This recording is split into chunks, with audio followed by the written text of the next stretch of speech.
Assalamualaikum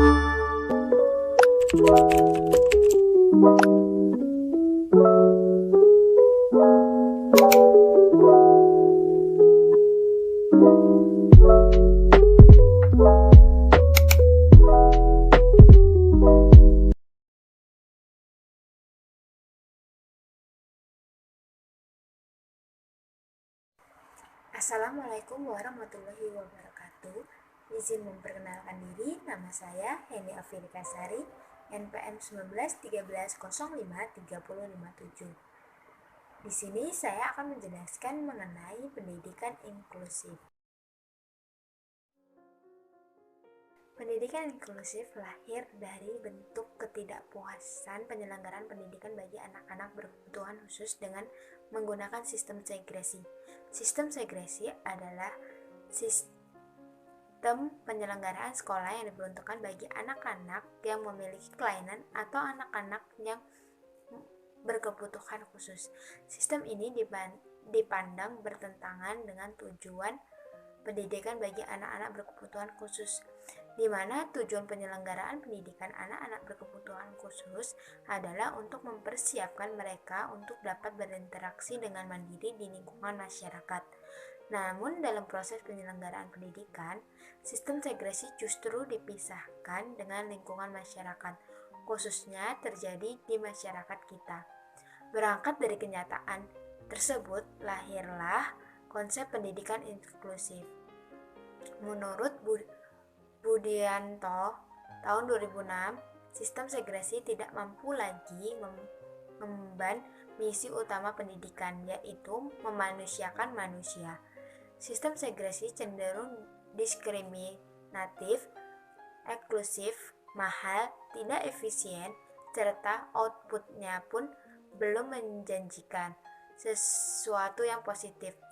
Hal ini secara fisiologis, model segresi tidak logis, karena menyiapkan peserta didik untuk kelak dapat berinteraksi dengan masyarakat normal, tetapi faktanya mereka dipisahkan dari masyarakat normal. Pendidikan inklusif adalah sistem penyelenggaraan pendidikan bagi anak-anak yang memiliki keterbatasan tertentu dan anak yang lainnya yang disatukan dengan tanpa mempertimbangkan keterbatasan masing-masing. Menurut Direktorat Pembinaan SLB tahun 2007, pendidikan inklusif adalah sistem layanan pendidikan yang memberikan kesempatan kepada semua anak belajar bersama-sama di sekolah umum dengan memerhatikan keberagaman kebutuhan individual, sehingga potensi anak dapat berkembang secara optimal. Semangat pendidikan inklusif akan memberi akses yang luas-luasnya kepada semua anak, termasuk anak berkebutuhan khusus untuk memperoleh pendidikan yang bermutu dan memberikan layanan pendidikan yang sesuai dengan kebutuhannya. Berdasarkan pedoman yang dikeluarkan Direktorat Pembina SLB 2007, sebagai wadah yang ideal, pendidikan yang inklusif memiliki 4 kriteria makna, yaitu yang pertama, pendidikan inklusif yang berjalan terus dalam usaha menemukan cara-cara merespon keragaman individu anak. Yang kedua, pendidikan inklusif berarti memperoleh cara-cara mengatasi hambatan-hambatan dalam belajar. Ketiga, pendidikan inklusif berarti membawa makna anak mendapat kesempatan untuk hadir di sekolah, berpartisipasi, dan mendapatkan hasil belajar yang bermakna dalam hidupnya. Keempat, pendidikan inklusif diperuntukkan bagi anak yang tergolong marginal, eksklusif, dan membutuhkan layanan pendidikan khusus dalam belajar. Menurut Sharon Rustamer 2002 yang dilaporkan pada Center of Study in Inclusive Education, pendidikan inklusif didefinisikan sebagai berikut. Inclusive education learning together in ordinary preschool provision, school, college, and university with appropriate network of support. Dengan demikian, pendidikan inklusif dapat diikuti oleh semua orang dengan tanpa keterbatasan dan dapat berlangsung di setiap jenjang pendidikan, mulai dari TK sampai perguruan tinggi. Muncul pada abad ke-20 adalah model mainstreaming. Belajar dari berbagai kelemahan model segresi, model mainstreaming memungkinkan berbagai alternatif penempatan pendidikan bagi anak berkebutuhan khusus. Alternatif yang tersedia mulai dari yang sangat bebas, kelas biasa penuh, sampai yang paling berbatas sekolah khusus sepanjang hari. Oleh karena itu, model ini juga dikenal dengan model yang paling tidak terbatas. Seorang anak berkelainan harus ditempatkan pada lingkungan yang paling tidak berbatas menurut potensi dan jenis tingkat kelainannya. Menurut Heyman 2004, terdapat 4 model pendidikan inklusif, yaitu yang pertama, in-out.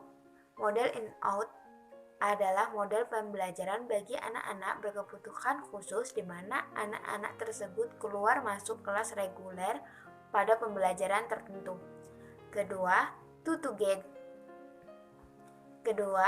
teacher. To teacher adalah model pembelajaran bagi anak-anak berkebutuhan khusus dengan menggunakan 2 orang guru, yaitu guru reguler dan guru pembimbing khusus. Yang ketiga, model full inclusion.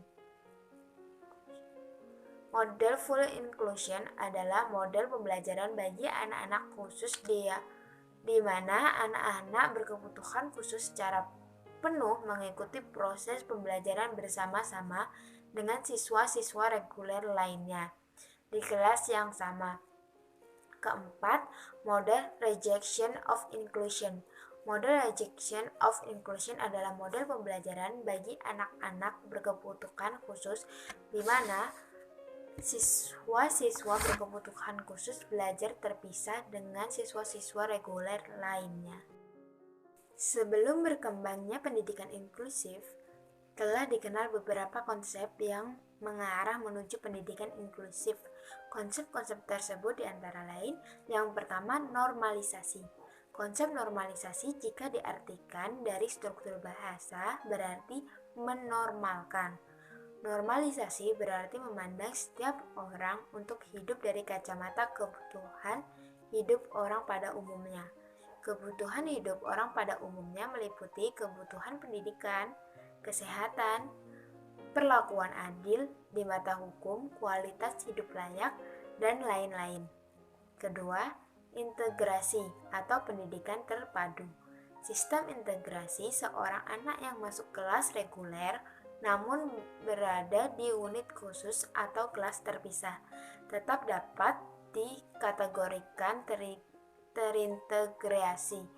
Ini karena ia lebih berkesempatan berinteraksi dengan anggota komunitas sekolah umum daripada jika ia diisolasi dengan sekolah khusus. Ketiga, mainstream. Istilah mainstream tidak jauh berbeda dengan integrasi. Mainstream merupakan sistem pendidikan di mana seorang siswa terdaftar atau berpartisipasi di kelas reguler. Terakhir, pendidikan inklusif. Definisi inklusif menurut New York City Board of Education adalah suatu metode yang menyediakan layanan pendidikan khusus pada lingkungan yang hampir tidak terbatas. Sekian materi yang dapat saya sampaikan. Jika ada kesalahan kata-kata, saya memohon maaf. Saya akhiri, wabillahi taufiq wal hidayah. Wassalamualaikum warahmatullahi wabarakatuh.